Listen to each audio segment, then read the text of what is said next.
ఏవండోయ్ ఈ లడ్డు చూసారా ఎంత చక్కగా ఉందో.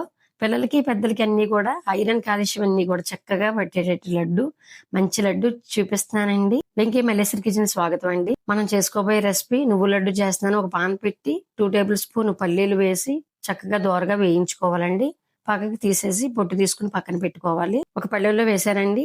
అదే పాన్ లో ఒక కప్పు నువ్వులు వేసానండి. చక్కగా దోరగా వేయించుకోవాలి. నువ్వులు వేగిన నువ్వుల్ని ఒక దాంట్లో తీసేసుకుని అదే పాన్ లో 2 టేబుల్ స్పూన్ నెయ్యి వేసుకుని దోసపప్పు 1 టేబుల్ స్పూన్ వేసుకుని వేయించుకోవాలండి. దోరగానే పక్కకి తీస్తున్నాను. చాలా టేస్ట్ ని ఇస్తుందండి ఈ పల్లీ లడ్డూల్లో. ఈ పల్లీలని కూడా పొట్టు తీసిన పల్లీల్లో దోసపప్పు 2 కలిపి పక్కన పెట్టుకోవాలి. ఒక అరకప్పు బెల్లం వేసానండి. కప్పు నువ్వులకి అరకప్పు బెల్లం వేసానండి. 3/4 కప్పు కూడా వేసుకోవచ్చండి. కరెక్ట్ గా సరిపోతుందండి. అలాగైతే దీనికి ఇలాచీ పౌడర్ 1 టేబుల్ స్పూన్ వేసానండి.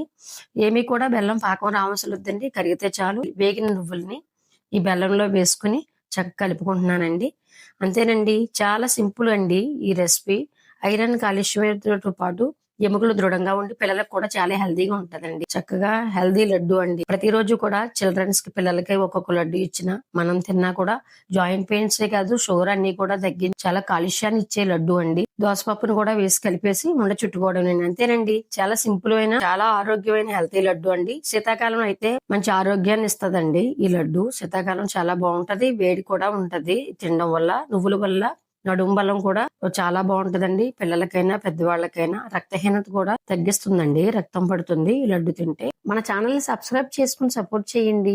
మరో వీడియోతో కలుద్దామండి. బాయ్ అండి.